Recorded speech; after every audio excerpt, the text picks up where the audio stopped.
Hello, everybody. My name is Gilda Ross. I'm the Glenbard Student Community Projects Coordinator. So glad you could join us today. I've been looking forward to this program for a very long time with Dr. Bryan Pearlman, and I'm so glad that you have given us the gift of your time to join us. We will be back again at 7 o'clock tonight. Please feel free to share this resource with families everywhere, friends, neighbors across the street, across the country. We love sharing this opportunity to help families meet the challenges and the opportunities of families today. So thank you again for being here. We couldn't do this without our sponsors who make this possible. You saw a minute ago a slide of who they are. Thank you. Thank you, sponsors. I'd like to quickly tell you before we begin about some upcoming events as we approach spring break and then as we work our way to the end of the school year. Next week, Mary Ann Little will be talking about her book, Childhood Narcissism: How Not to Raise a Narcissist in an All About Me World. That's on March 25th at noon at 7 p.m. via Zoom. After break, we will be welcoming Megan Leahy. She's a reporter with the Washington Post. Her book is called Parenting Outside the Lines. This is a little bit about self-compassion, listening to your inner voice, your tuition, tap into your intuition to connect with your child and go easy on yourself. That's April 10th, noon and 7 p.m. And then the following week, a special event with Dr. Susan David and Kristen Neff. Susan David's book is called Emotional Agility: How Can We Best Navigate Change and Embrace Self-Compassion? Kristen Neff, her books about self-compassion are really groundbreaking. So this is a special opportunity with these two thought leaders. And then as we go into the month of April, we'll bring back Karen Natterson, MD. She and Vanessa Kroll Bennett have written a book called This Is So Awkward, about modern puberty. And if your child is in the throes of that, I know you'll want to listen in on April 23rd, noon and 7 p.m. So lots to circle your calendar about, lots to share. And without further ado, I'm so excited. I want to get right into this. And I'm especially delighted today that the Superintendent of Community Consolidated School District 200 is here to do the introductions, Dr. Jeff Schuler. He is one of our promotional partners, and we're delighted about that. So, Dr. Schuler, please take it away. Thanks for joining us. Thank you, Gilda, and welcome everybody. So pleased to have you join us today. It's my pleasure to introduce Dr. Bryan Pearlman, our speaker today. Dr. Pearlman, LMSW, is a school administrator, mental health therapist, an experienced keynote speaker, and adjunct professor. He's the author of several books that focus on education, mental health, parenting, and sports performance. His books include From Struggles to Successes, a handbook for parents and educators, Maslow Before Bloom, Basic Human Needs Before Academics, and Whatever It Takes for All Students to Succeed in School and Life. Dr. Pearlman has presented to over 150,000 individuals. He's regularly asked to provide keynote addresses, featured presentations, and trainings for state, regional, and national organizations. He's also the co-founder and a board member for a mental health nonprofit, Distinguished School of Mental Health and Wellness, and we are delighted to welcome him to our community today. Dr. Pearlman, welcome. Thank you for joining us today. Oh, what a treat it is. Thank you for that very nice welcome. I really appreciate it. As I said, it really is an honor to be here today. We're having some fun. I'm in St. Louis, Missouri, and we had some big storms and tornadoes roll through. And our building fortunately has most of our electricity on and none of the air conditioning on. So I'm going to do my best. Show must go on. That's what we say in Hollywood, and that's what we say in education. So without any further, we get rolling into this. It really is an honor to be here with everyone. I think we initially talked about this maybe a year ago, and I've been looking forward to it ever since. More stuff about me. I don't need to share it. That was an incredible introduction. And just kind of thinking about today, you're going to be able to use the chat or Q&A, probably preferably the chat, with anything. And I don't need an answer for these questions at this point, but there will be opportunities so we can make this as engaging as possible for a webinar, a video conversation. But as we go through this, kind of thinking about what your why is. For the educators with us today, why are you in this field? Why are you still here? And that's not a way of trying to talk you out of it, but just kind of thinking about it. Why are you here? And then for parents, guardians, and etc., why do you do what you do each and every day for your children and so forth? I want to share a story. I'm a big time storyteller, so I absolutely love, and thank you. There's a comment making a difference. Absolutely, Gilda. I'm a storyteller by nature, so I'd like to share a story with you and kind of just can think through, what challenges might be going on with this student. Often I infuse a lot of mental health and trauma, behavior things in with my trainings. Today it'll be a little less about that, but I do want to share this story.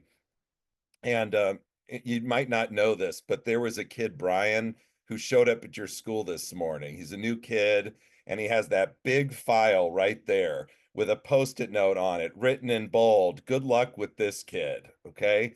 So as I'm going through this, and you can use the chat if you'd like to kind of tell me what mental health things might be going on.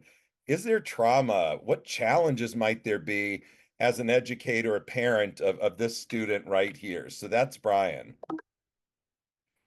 A bit more about Brian. Brian's file includes all of the following. Grandfather died last month unexpectedly. Recently diagnosed with severe asthma. Father lost his job recently.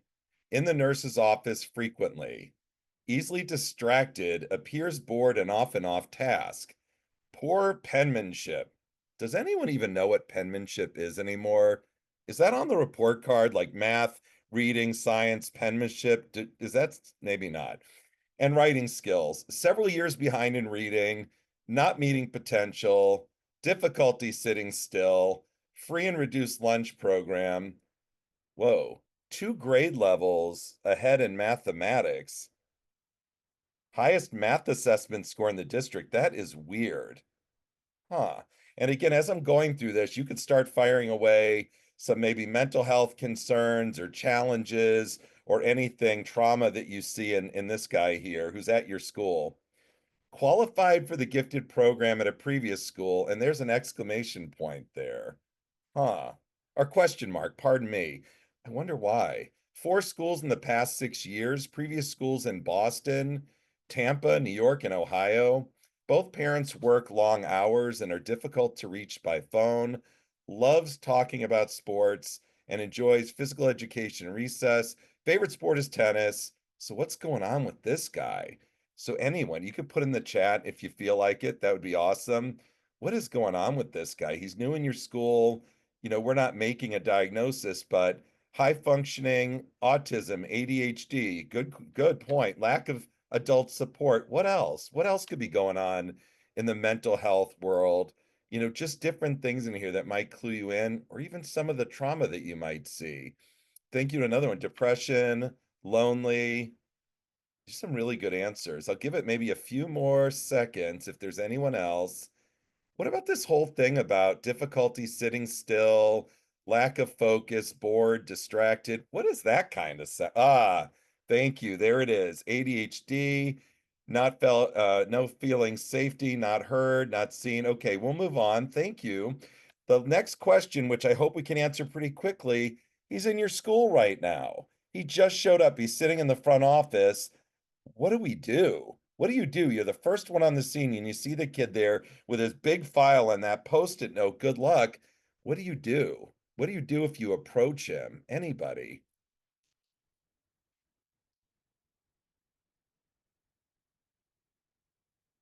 What do we do to this kid, Brian? Connect.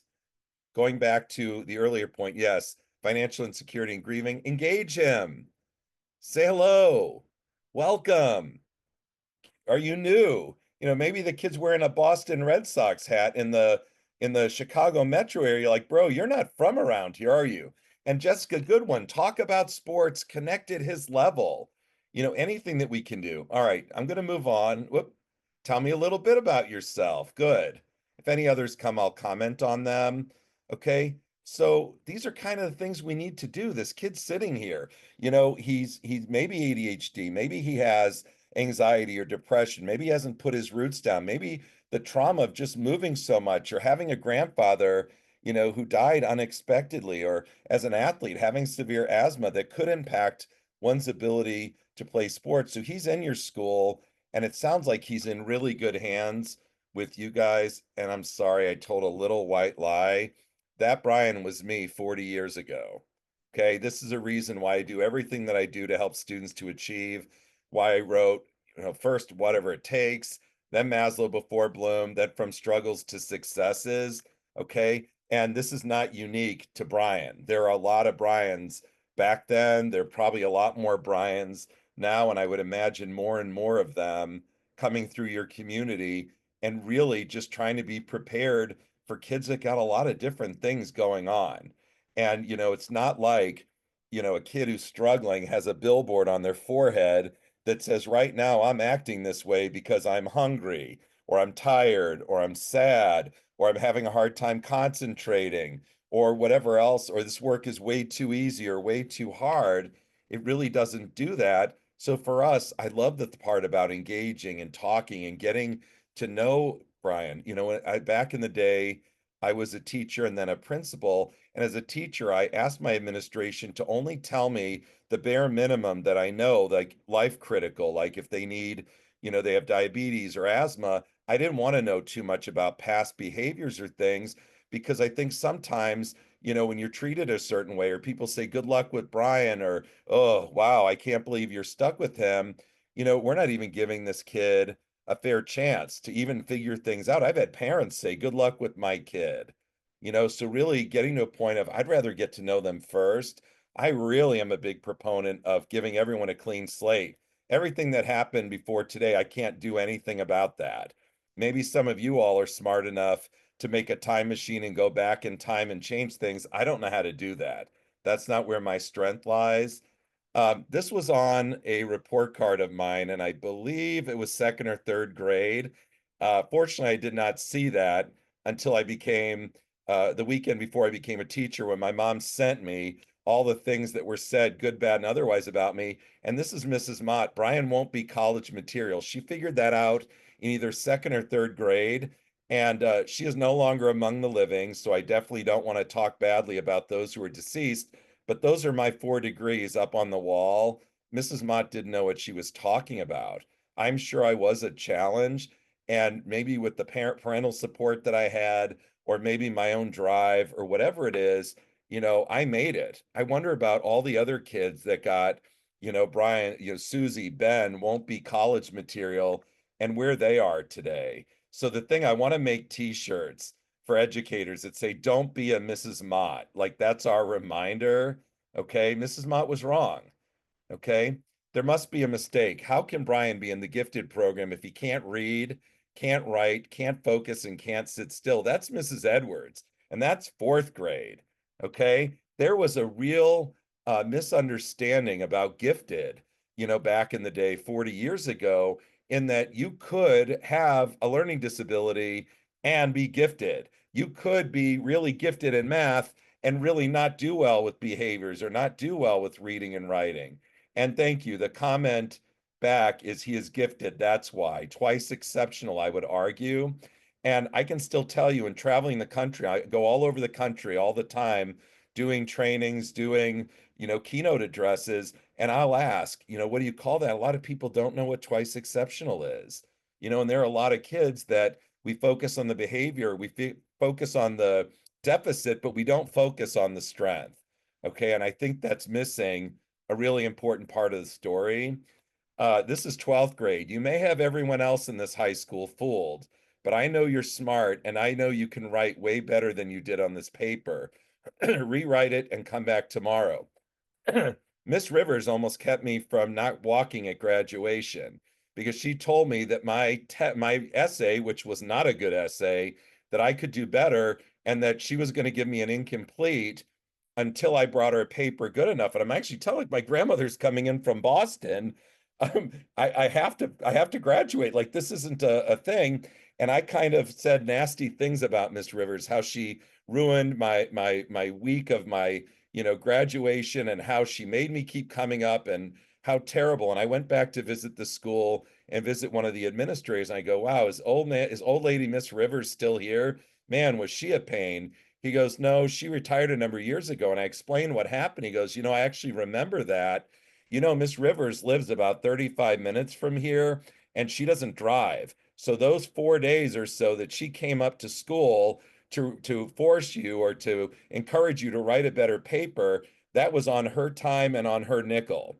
That was her paying both ways, because she knew that you had something, you had a gift that you really, she was going to push that. So I'm going to make another t-shirt that says, be a Miss Rivers. Don't be a Mrs. Mott or a Mrs. Edwards. Okay. It's so powerful, absolutely so powerful, how we can either build someone up as our student or tear them down, or as a parent, exactly the same thing. And we can look at the same kid, and there are nuances about people. There's not, everything's great. We can tell a good story in a book and a movie, and everything was great, and then run the credits. Nothing's quite that cut and dry. Even amongst kids that are challenging, there's often a lot of really good things. And often about your kid that's the fastest, or the valedictorian, whatever, there may be some things that they need to work on, or some choice that they made that, are not preferable. Congratulations on your first teaching job. Dad and I are so very proud of you. We know you will never forget about what it was like to be a student. Remember the good teachers you had, and try to be that person for your students. Remember the teachers who didn't think you would amount to anything. Use that as motivation to help kids who are struggling, and those who haven't experienced success or found their passion yet. Love, Mom. I'm going to start crying here. It's such a powerful thing and so insightful. I literally got this the weekend before my first teaching job, along with my old report cards and a lot of papers with a lot of red ink on them, just completely being honest. So I've lost count of what order in the books that I've written this is. I think this is my third book. I have 8 books that have been published, and I have 3 more that are in the editing phases that I believe will be released later this year and into next year. In my free time, as you saw in that bio, I definitely have ADHD. I write as much as I can. I turned that deficit of ADHD literally into a superpower. In fact, I wrote a book called ADHD is My Superpower, basically turning executive function challenges into strengths, or into, powers, which is awesome. So today I'm really going to focus on items that came from this book. You are certainly welcome. You'll get my contact information. If you want, I can send you a PDF version of any of these books. If you want a paperback version, they're on Amazon, wherever you get your books. But if you want a PDF one, I'm happy to send it to you. My goal in everything I do is to benefit educators, parents, the community, kids, whatever I can to help kids be their best. And yeah, so there's that. Parenting and teaching take us from struggles to successes. Through sleepless nights, tough conversations, and the weight of guiding a child through fear, failure, and self-doubt. But in every hurdle overcome, every tear turned into triumph, and every lesson that sparks growth, we find the greatest reward, knowing we've shaped not just a mind, but a heart and a future. Isn't that why we do what we do? As an educator, as a parent, it's kind of that idea, is every kid is one caring adult away from being a success story. Josh Shipp is a well-known person in the education world, and he said that. And how many of us, as we reflect on our why do we have kids? Why do we work with all the children that we do, and teens? It's, hoping maybe that I am that difference. I am that one that might help change someone's life trajectory, maybe restore hope in humanity, maybe even save a life along the way, right? It's such a powerful thing that we get to do in any role that we have working with children and teens. In classrooms and at kitchen tables, we shape young minds, young hearts, and able. Guiding children through stormy weather, parents, teachers thrive together. Mental health emotions first, heal their hearts, quench inner thirst. Safe and secure, we gently guide, teach them strength from deep inside. Social skills, life's daily needs, responsibility plants the seeds. Accountability takes its stand, life skills taught with steady hand. Resilience nurtured through mistakes, every error wisdom makes. You win or you learn, their mindset grown from fears and doubts, courage sown. Boundaries clear and fair defined, logical rules gently aligned. Discipline wise, firm yet kind, restored relationships refined. Empathy deep, compassion true, giving back their worldview new. Kindest acts of volunteer, character grows, becoming clear. Words well chosen, bridges made, active listening foundations laid. I feel statements, compromise, peaceful solutions, conflicts wise. Healthy bodies, healthy minds, balanced screens, wise use refined. Rest and play, nutrition's power, growing stronger hour by hour. Celebrate each small success, effort praised, uniqueness blessed. Self worth blooms, esteem enhanced, strength and differences, dream advanced. Curiosity spark a flame, learning lifelong endless game. Questions welcomed, boredom's art, creativity ignites the heart. Partnership strong, community tight, parents, teachers, shared insight. Meetings weekly, voices blend, support unending, trust extends. With love and wisdom intertwined, struggles fade, bright futures shine. Resilient hearts, mindset free, from struggles to successes be. This is a poem I wrote after writing the book, and I think it's kind of a nice way of doing an introduction to what this book is about and some of the items covered.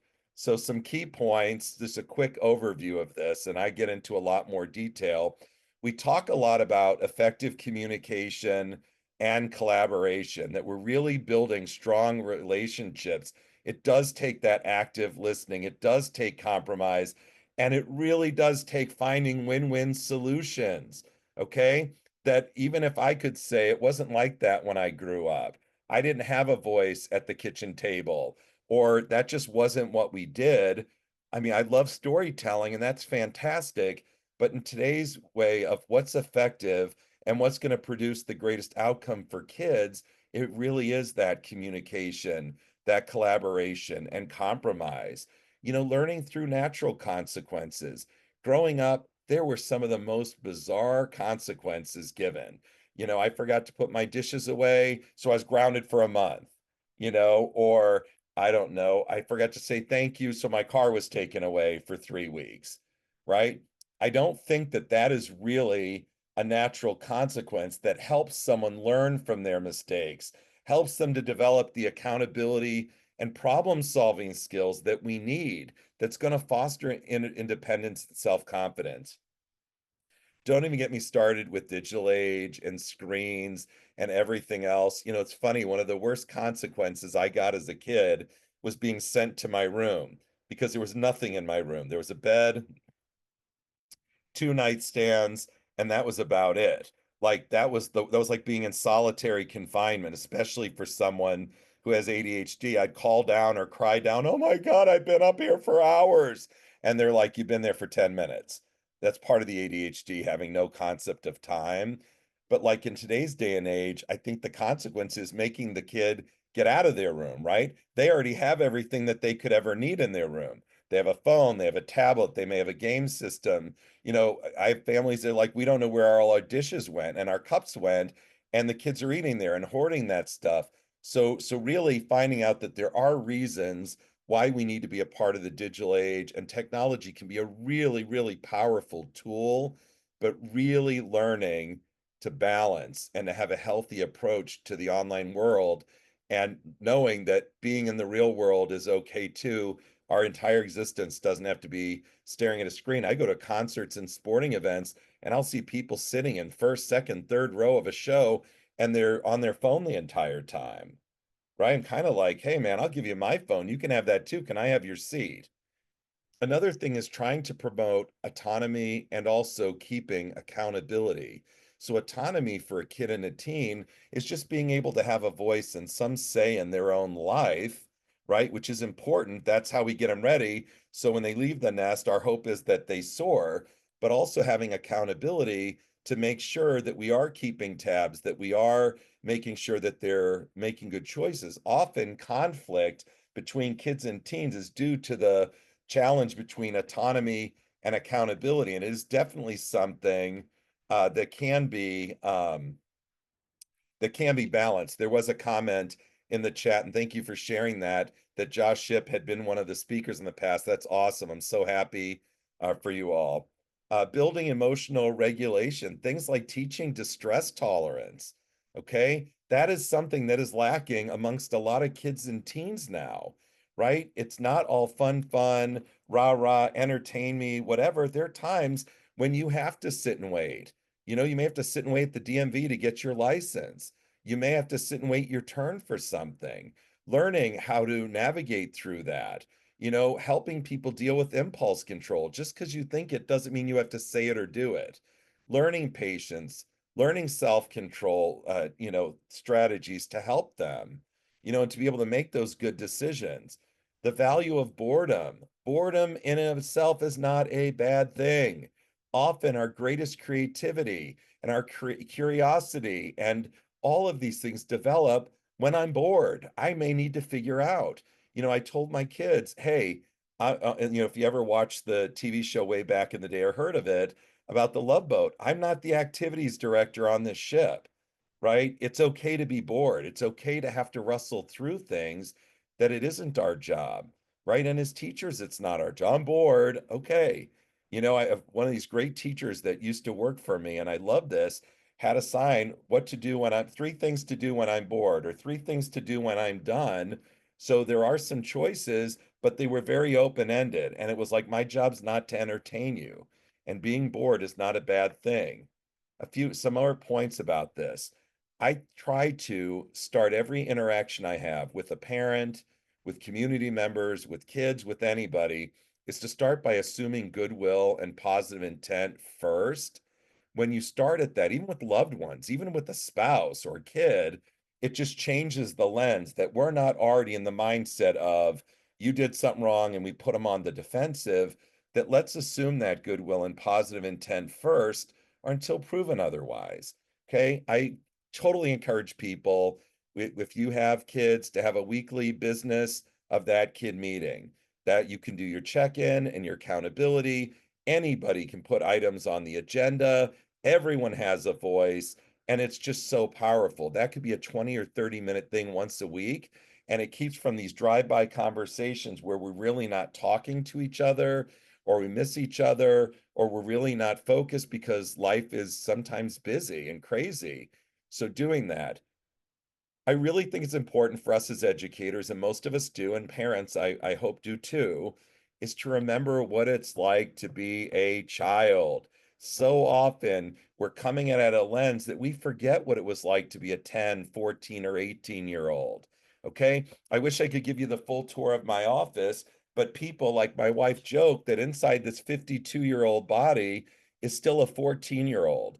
And the way that I've expressed is still how I feel inside, right? And I think that really helps us as we make decisions, as we guide children and teens, as we help them, but not to forget, we know a lot now, but we've been around the sun a lot more times than the kids have. Okay. Just remembering what it was like, or what would I feel like, that whole notion of empathy. Put yourself in the child's shoes. Empowering emotional expression. I love saying I feel, because you can't tell me that's not how you feel. But if I just say you're making me angry, or you're always so mean to me, or whatever, that could lead to an argument or a fight. But if I just say I feel, that's how I'm feeling right now. And you want that again, because kids don't have on their forehead what it is and why they're behaving the way they are. The power of pause for the teen, for ourselves, just pause, take a minute, regulate your emotion. It reduces tension, and it can really open the door for a very rich conversation Pausing is okay. Okay, it really is. Think like a mediator. So shifting the focus from I got to win this argument, or they're not going to tell me a thing or two, or I'm going to show them, to let's try to find these collaborative solutions on resolving conflicts and strengthening the relationships so they can be equipped to do the same thing when they're adults. And then embracing change. The message that drives me crazy is we've always done it this way. There was a thing that they said, sacred cows make the best hamburgers. Okay, so this we've always done it this way. Got to stop saying that. Okay, and I'll sometimes joke, oh my gosh, I love a good story. Can I have some hot cocoa with marshmallows and cookies? I want to hear that story again. I'd love to hear about the past, but just because we've done it that way doesn't mean that it's the best way of doing things, moving forwards. So I won't have a ton of time to do this, but you will have access. I have the link at the end, also a QR code, so you can get this very same PowerPoint. I'll probably get through one, go through a few more points, and then take questions and that sort of thing.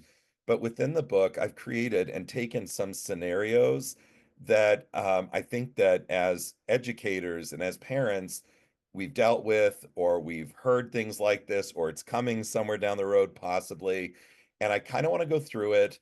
And then you can kind of I'll give a scenario, you say what you think of the choices, the best of those answers would be. I'll explain a bit, and then I'll tell you a number of different ways through different lenses on how we can look at those situations and deal with them. So again, based on time, and I'm watching the clock, I may just go through one of them. I have four. You can use these back in your school or with your own families. That's totally fine. So here's the deal. What would you do? Scenario one, your 14-year-old spends all day in their room on their phone or computer, refusing to come out to engage with the family or do anything active. Attempts to encourage them to join the family for meals or outings have been ignored, and you're concerned about their well-being. You can use the chat to tell me which letter is the best answer. And there really isn't a wrong answer, but the best answer. A, remove their screen access until they spend a certain amount of time outside their room. B, sit down with them to understand why they are isolating and collaboratively create a plan for screen time and family engagement. C, schedule mandatory family time or outings without consulting them. D, ignore the behavior and hope they eventually get bored and come out of their room. I probably should have said bored, hungry, or thirsty. So we have B and a smiley face, letter B first, then A, B. I'm seeing a little bit of consensus here. All right, so let's go. We'll move forward with that. And let's see. Best answer of those chosen. Sit down with them to understand why they are isolating and collaboratively create a plan for screen time and family engagement. We can't assume that we know why they're doing what they're doing. We might have an idea, we might have several ideas, but we don't know because we are not inside that person's brain. We can't necessarily know just by looking at them, again, with that billboard on their forehead. So, the reason behind this approach balances understanding their feelings and circumstances with guiding them towards healthier habits. Isolation and excessive screen use may be symptoms of stress, anxiety, or other challenges. By engaging them in a collaborative conversation, you foster trust, teach problem solving skills, and show that their perspective matters. This trauma informed, restorative, and skill building approach creates an opportunity to address underlying issues while establishing reasonable boundaries. So if you look at this, I've broken this up in a few different ways, using um, a few different scenarios. Gilda, I think we're going to have time for another scenario. I'll give you one.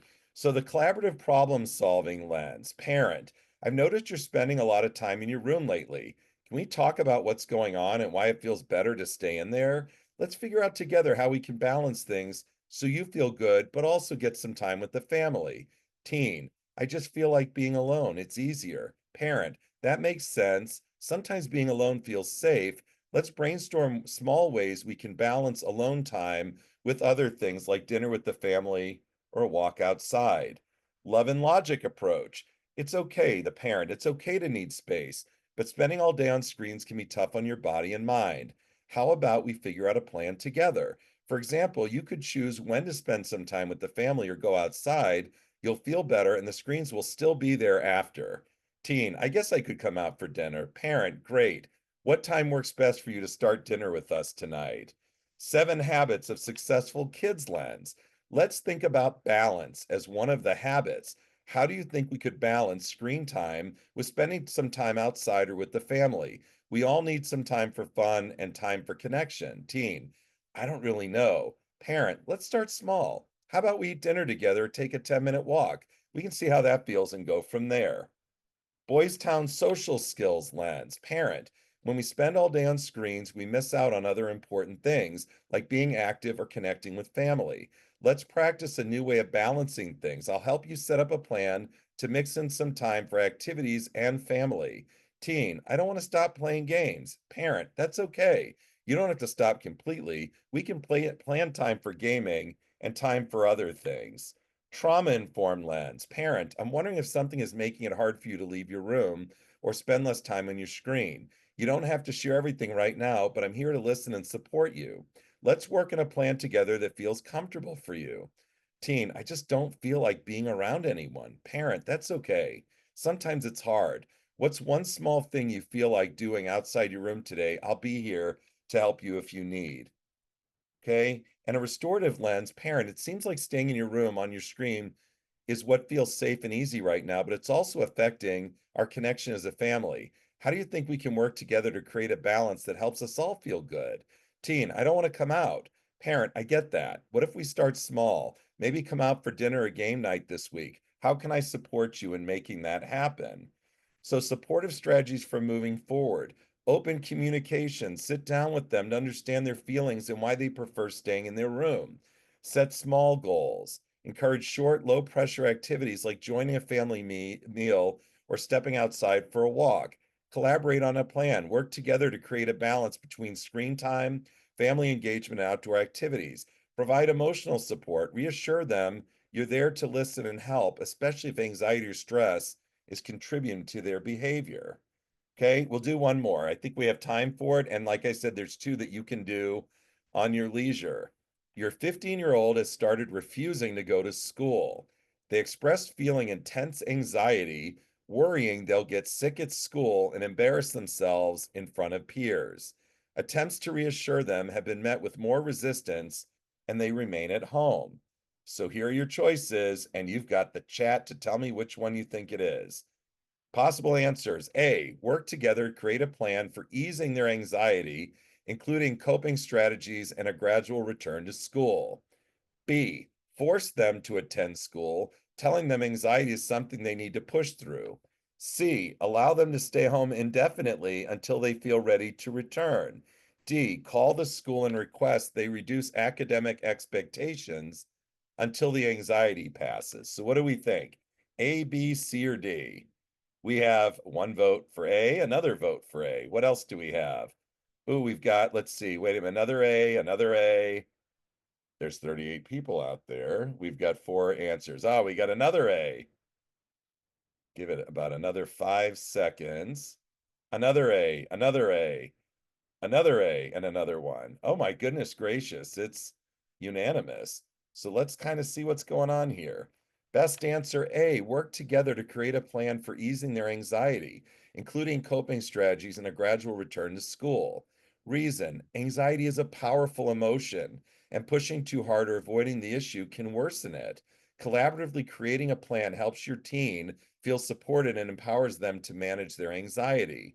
Gradual exposure to school with coping tools builds resilience and reduces overwhelm. So now some of the approaches in a collaborative problem-solving lens. Parent, I can see how stressful going to school feels for you right now. What's the hardest part for you? Let's figure out a plan together to make it more manageable. Teen, I'm scared I'll throw up in front of everyone. Parent, that is a scary thought. Let's come up with some strategies that can help, like taking breaks or talking to the school counselor if you feel sick. I will tell you, this fear of vomiting and throwing up is one of the fastest growing phobias out there. It's a very large number. And I can't remember if I read that it was 1 million people in the US or 1 million people across the world. It's a big number. So one of the things to think about as I've helped people go off to college or get back to school is to have an emergency plan or an exit strategy. Talking to a teacher, having a seat by the door so that they can get out if they need to, or whatever that might be. For people who are in a college lecture, even to have one of those baggies that you can throw up in if you have to as you're walking out of the class. And for so many people who have this fear, many of them have never thrown up before. They may be in their 20s and never thrown up before. Okay, moving on. Love and logic lens. Parent, it's okay to feel nervous. School is important, and I'm here to help you figure out how to make it easier. Would you like to try going in for just part of the day tomorrow and build from there? Teen, I don't think I can do it. Parent, that's okay. Let's take it one step at a time and see how it goes. You're stronger than you think. 7 habits. Parent, let's begin with the end in mind. What's your goal for feeling better about school? We can create small steps to get there. Teen, I don't know what to do if I get sick. Parent, let's come up with a plan for that. For example, you could ask to go to the nurse or take a moment in a quiet space. Like, how does that sound? Boys Town social skills. Parent, when we're nervous about school, we can use some helpful strategies like deep breathing or asking for help. Let's practice what to do if you start to feel anxious there. Teen, but what if everyone notices? Parent, that is a tough feeling. Let's rehearse how you could calmly ask for help without drawing attention. Trauma informed. Parent, it sounds like going to school feels overwhelming right now. I hear that you're really worried about being embarrassed. Let's take it one step at a time and figure out what you need to feel safer at school. Teen, I just can't handle it. Parent, I understand that. Let's just focus on one small thing we can do today to work towards feeling better about going back. Restorative lens. Parent, not going to school can affect your learning and your connection with friends. How do you think we can work together to ease your anxiety so you can feel more comfortable being there? Teen, I don't know if I can do that. Parent, that's okay. We'll start small. Maybe we can go to school together tomorrow, even just for one class, and see how it goes. So, kind of bringing this together, supportive strategies is really breaking it into steps. Start with attending one class or visiting the school briefly. Coping tools, teach deep breathing, grounding techniques, and positive self-talk. School involvement, communicate with the school counselor, teacher, even the nurse to create a supportive environment. Celebrate progress, praise even small steps like getting ready for school or entering the building. I'm going to just go by these others. I'll just tell you what they are. And like again, I said, you can do these for yourself. Scenario 3 is your 11-year-old frequently argues with their younger sibling. When you try to address the situation, they slam things down, storm off to their room crying, and accuse you of favoritism by saying, you love them more, you don't ever listen to me, and why is it always my fault? So you can do it this one again at your leisure. I'll kind of go through there, and here's all the stuff about it. Scenario 4, you get a call from the school that your 17-year-old was caught vaping on school grounds. You pick them up and they seem defensive, rolling their eyes and saying things like, it's not a big deal, or everyone does it. You're frustrated, unsure how to address the behavior constructively. And then you have the question, the answer, and all of the different pieces that go with that. In kind of wrapping this part up, you can really think about on your own how to use these scenarios and strategies in your school, community, and your house. And also think to yourself, like, what's a strategy or scenario that I could have added to this that would also be very relevant to the majority of us who are working with, kids and teens. So in summarizing kind of what we've done, and again, I said I would share or save time at the end for Q&A. I want to go through this. Just 10 strategies for parents and educators to help students to succeed.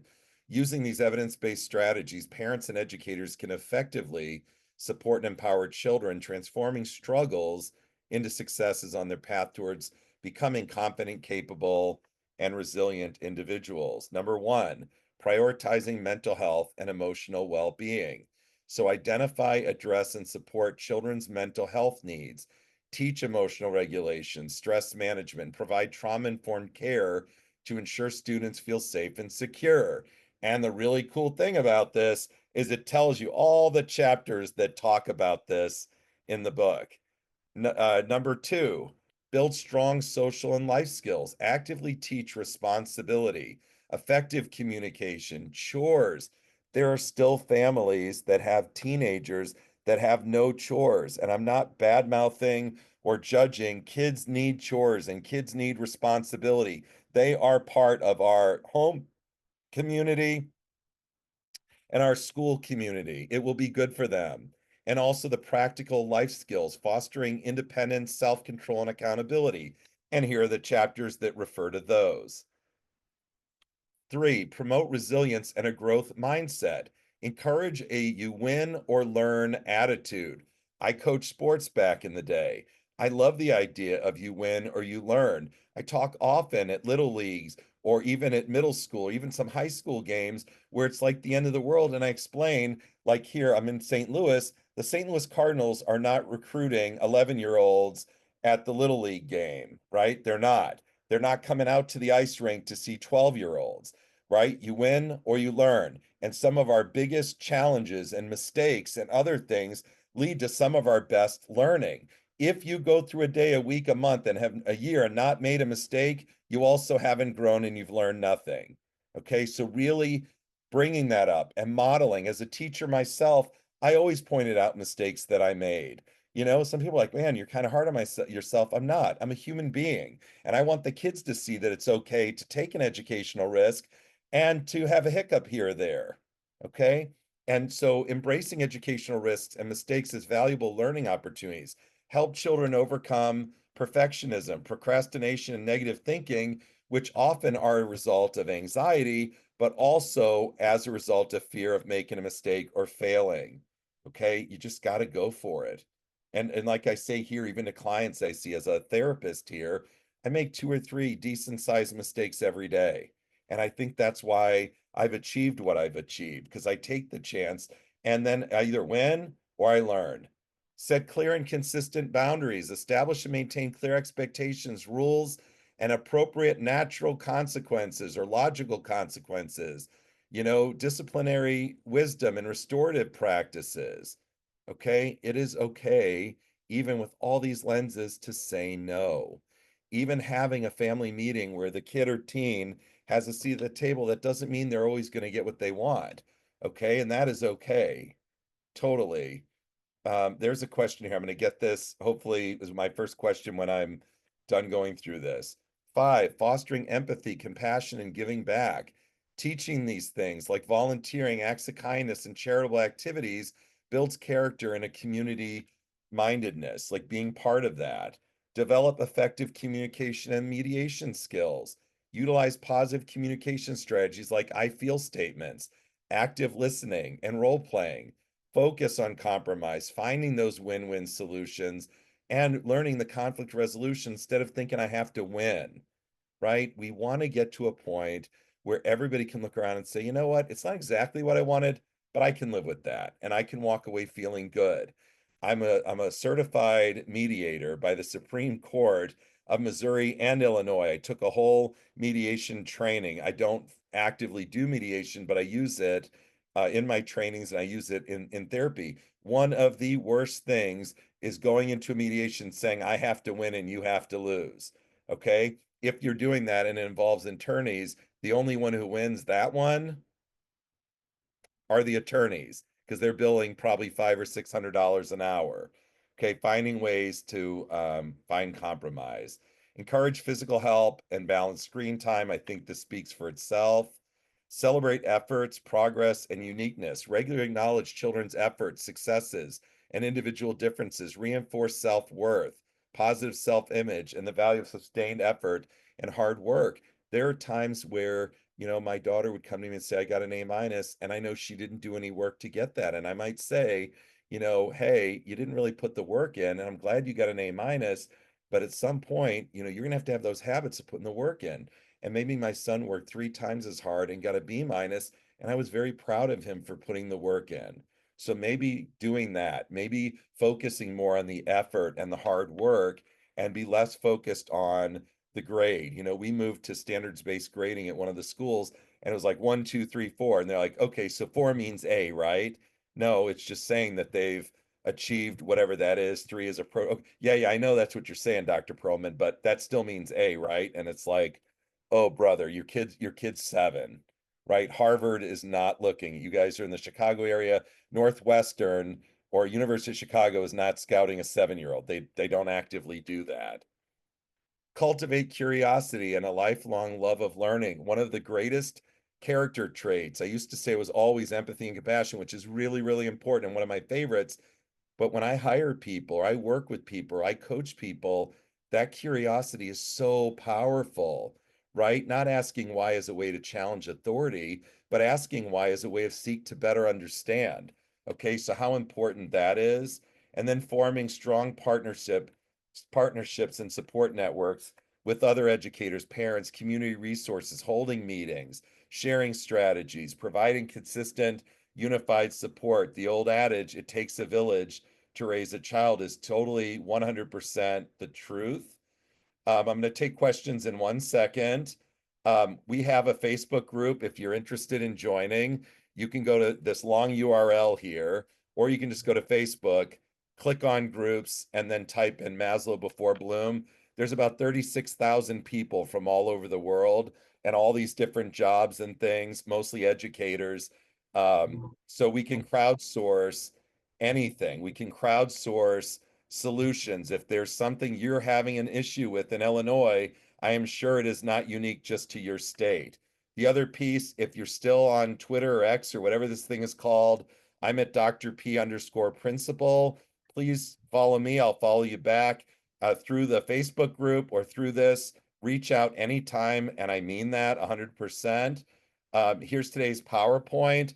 It's got that QR code, or it has that really long URL at the bottom.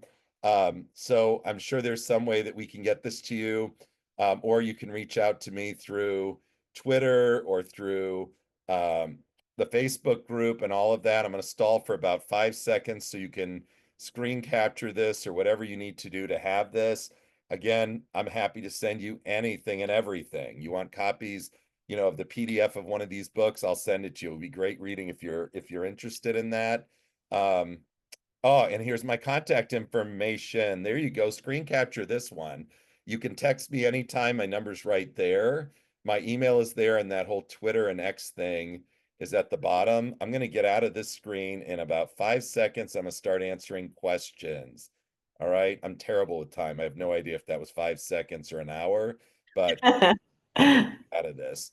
So let's field questions. Field questions. Excellent, excellent, excellent. I'm going to walk away with a word in my brain. The word is win. When in conversation, it's a win-win. And then reminding, I love what you said about you win or you lose. You win or you learn, not you win or you lose. I love that. I love that. So we're going to take Jerica's question about emotional regulation. I think that's a great one. I'd like to ask you generally first, what do you think is the biggest mistake parents make when they sit down for these scenarios? Almost all of them, you're going to have that conversation, that challenging conversation. What's the biggest mistake parents make? I think sometimes the mistake that all of us make is that we're listening to respond and not listening to understand, to seek to understand, that we really have to sort of clear our mind, get rid of the assumptions that we have, make sure that we're assuming goodwill.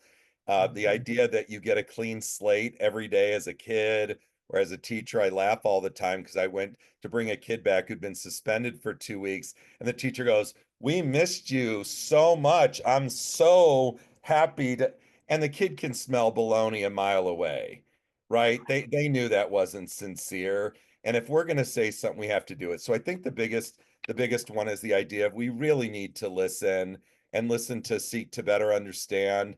And if there's one other piece, I really do think we often forget what it's like to be a kid. We're great with lecturing, we're great with telling the story. Every school in America 40 years ago was 2 miles, up in snow and ice both ways, which I don't even understand how that could happen. So yeah, that's what I would say.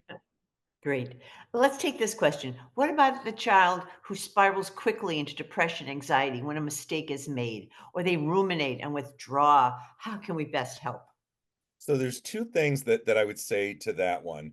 one, I'm a very big proponent of teaching, these de-escalation, these calming things to the kids proactively. Every kid we should teach how to do things proactively, some deep breathing, some focus before you go to bed, when you wake up. So that way, that's proactive. Reactively, we can do that when we're starting to sense that something's going south.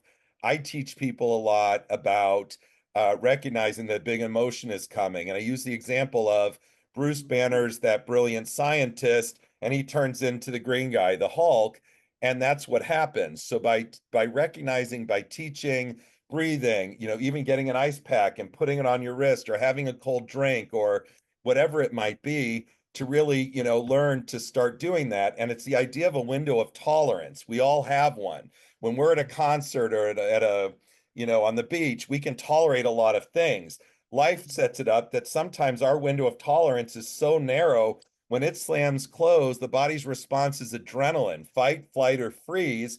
Our IQ can drop by 50 points. Our ability to communicate goes away, and it's a real problem. So these are strategies that we can put in place that could really help. I obviously do trainings that focus on that piece. Also learning to identify negative thoughts, being able to label cognitive distortions, these negative thoughts, which ones they are, and learning how to ask yourself questions to challenge that to the point where it's like muscle memory, that we go from negative thought, we recognize it's a negative thought, we recognize it's not true, we label it, we're catastrophizing, we're fortune telling, we're minimizing, and then we ask questions like, how do I know if this thought's even accurate?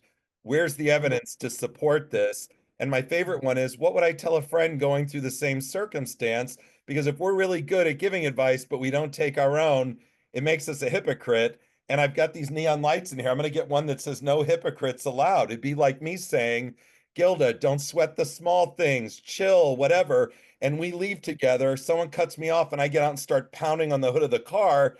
You're going to be like, Bryan is a fraud.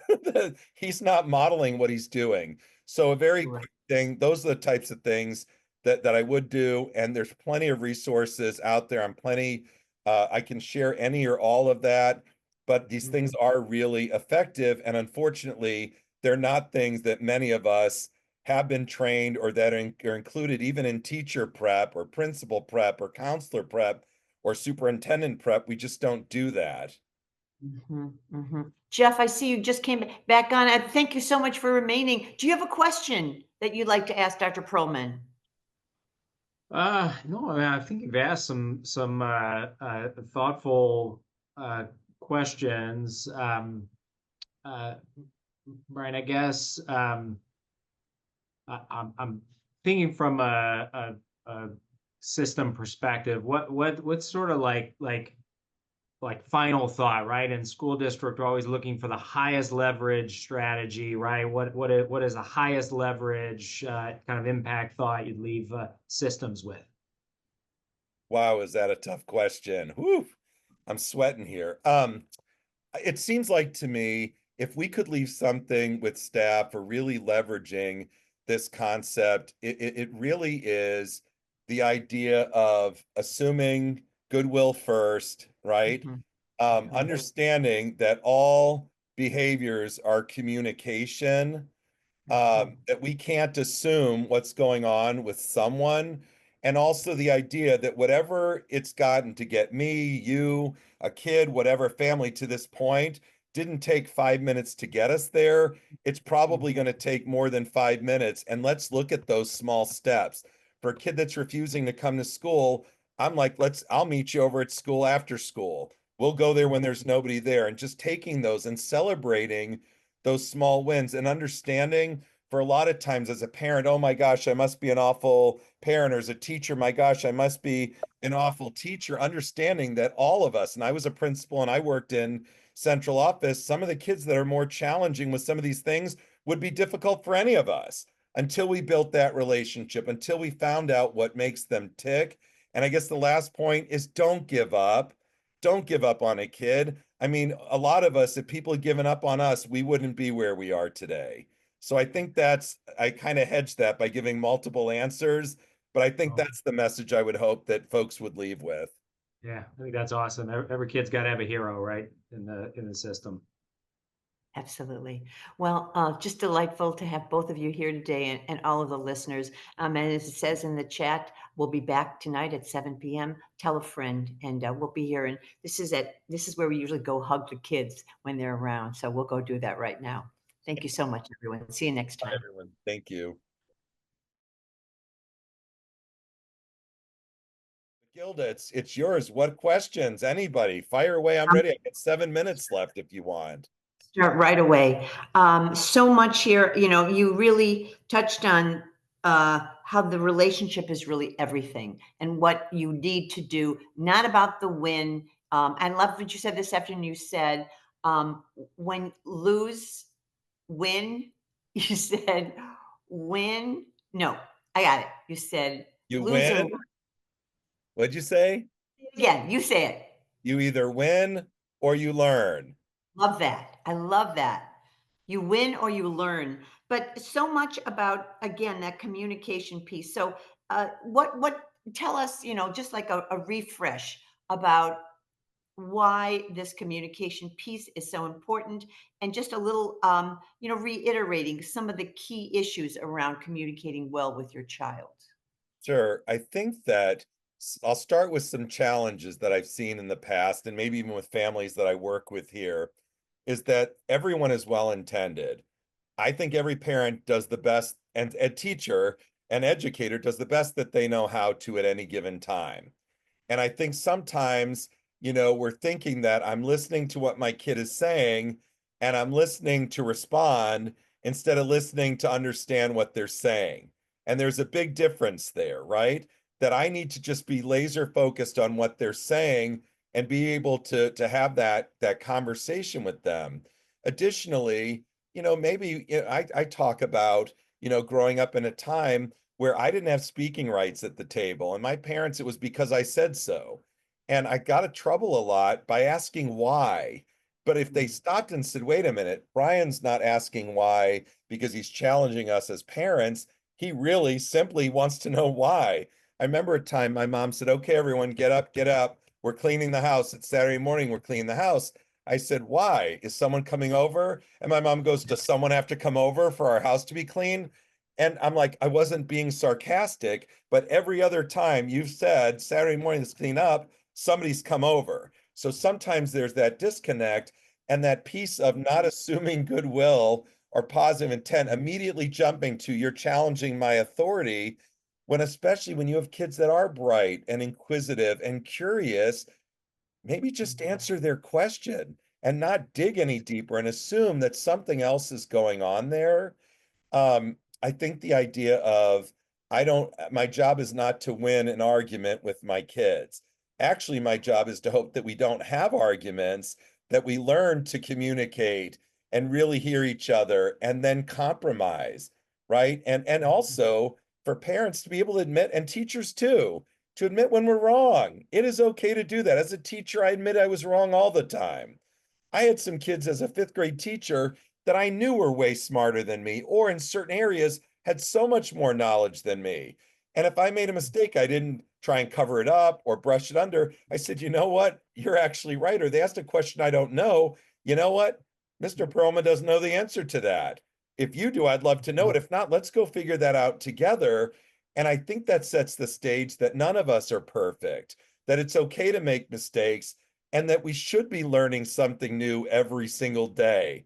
I had a boss, my superintendent, one day I went in for a meeting very early in the morning, and he's watching a video. I go, boss, we're paying you to watch this video? Like, what do you do here? He goes, no, I start every day out on things like Khan Academy or whatever, and I want to learn 2 new things before my day starts. So if everything goes crazy, I know I at least learned 2 new things today. And by doing that, think about over a lifetime how much that is. And we can model that for our kids. If we can have hey, you better be reading a book, you need to read more. And I'm sitting here scrolling on TikTok.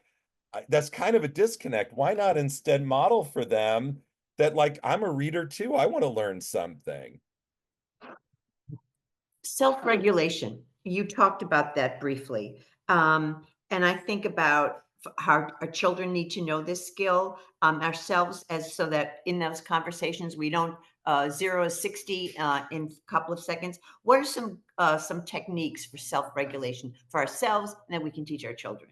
So what I do, and this has been things that I've enhanced as someone, as a therapist that have brought back into my dealings in education, are things where I teach people to understand their window of tolerance, right? Like that if I'm at the beach or at a concert or a sporting event, I could tolerate all kinds of things because wow, I'm at a beach or a concert, whatever. Problem is life isn't always a beach or Disney World or a concert or whatever. And there are days that stress or other things or whatever I may wake up at here, and when that window of tolerance slams closed, the body's response to that is adrenaline, fight, flight, freeze, right? And so when that happens, we go into panic and survival mode. Our ability to communicate goes away. Our ability to utilize logic and critical thinking and problem solving goes way down. Bruce Perry, who I think you've had as one of your speakers in the past, has quantified this by saying that at those times your functional IQ can drop by 50 points. So you're literally talking to someone who was maybe very much an intellectual or really bright, and now they're intellectually disabled. And if we get upset and they get upset, you have two intellectually disabled people arguing. Nothing good is going to come from that. So I guess in short, helping people do things proactively to keep their window open, being able to recognize the signs that your body's giving you that a big emotion's coming, like I'm turning from Bruce Banner into the Incredible Hulk, and then finding things like squeezing ice cubes or putting an ice pack on your head or drinking cold water or fast exercise or listening to music and calming, and then coming back and having that important conversation, but not doing that when we're jacked up. And I train my teachers that when you're turning red and your fists are clenched and you look like this, call the office and I'll sub in for you, because absolutely nothing good's going to come from that. You're going to say or do something that later you're like, I can't believe I said that, or I didn't even mean that. Why? Because you turned into the Incredible Hulk. Your window of tolerance was gone. You're in panic and survival mode, and the brain and the body can't differentiate between, in those moments, real and perceived threat. So those are some of the things that I would do. And you can teach kids and adults and all of us to learn to self-regulate. And it's not going to change overnight, but incrementally, you're going to see a big difference, with yourself, with staff, with your own family. Excellent. Just today, I had a conversation with someone, and they were saying that children seem to be having issues with self-advocacy these days. Can you give us some advice to how we can help them with self-advocacy? Gilda, that's another really good question. And I think some of that may come from the fact that we want our kids to be successful and we do a lot for our kids. There are a Mhm. lot of kids that don't do chores. There are a lot of kids that Yeah. bring their dinner up to their bedroom and leave the plates and the cups, and then the parents like the busboy and the housekeeping service.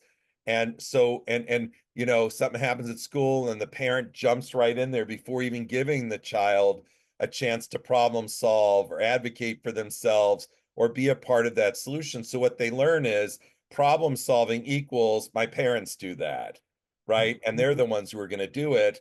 But saying it's okay to stick up for yourself, it's okay to ask these questions. Boys Town social skills was one of the things that we used as an example, and they have things like how to disagree appropriately or how to follow directions or how to get your point across. And it may be that I follow what you said, but later I come back and say, Miss Ross, I know you asked me it was my turn to clean out whatever. I did it because you asked me, but I need to let you know it actually was Jimmy's day today. I didn't want to be disrespectful, so I followed your direction, but I want to advocate for myself and not in the heat of the moment where it becomes an argument. And then as a Mhm. teacher being able and a parent being able to model that. It is okay to advocate for yourself. It is okay to say, I don't understand, or I didn't get a paper, I don't know how to do this, rather than, or I really need to go to the bathroom and the nurse, and I just sit there because I'm afraid to ask, or somehow I'm going to get in trouble, or I haven't learned that skill. So that's kind of what I would suggest. No one is leaving us because we're so enjoying this conversation. Here's my last question for you. So you are in the Sears Tower, no longer the Sears Tower, but you're you're going up to the top floor, and in your elevator speech, what are the last words you want to share with parents tonight? Mm. Huh, so many good points. If anything, I would say the thing that I keep in my mind, and I mentioned this earlier, let's not forget what it was like to be a kid or to be a teen. And in defense of today, it's so much harder. You know, social media and things are so everything's moment by moment, and message can be spread to the world in 2 seconds. And just thinking that the way we grew up is not necessarily the way the kids are now. And it doesn't mean that anything other than just having that compassion and that empathy. And empathy simply means putting myself in their shoes and saying, how would I feel as a 17-year-old girl when this thing happened at school, or it got all over social media that a guy broke up with me, or that I did something embarrassing. And not that, well, when I was a kid, whatever, it's just different. So just try and remember, keep that inner child in there. Like I said, I'm turning 53 in May. I'm still 14 inside. And I love that. And that makes me happy. And, that's just the way it is. So maybe that would be the best point to leave with. Oh, beautiful. Well, this is where we all go hug the kids. So we're going to go do that right now, Brian. And I know you've left us with so much tonight. I'm really grateful. It's been a pleasure spending the day with you. Thank you. Thank I you. really appreciate it. Take care, everybody. Take care, everyone. See you next time.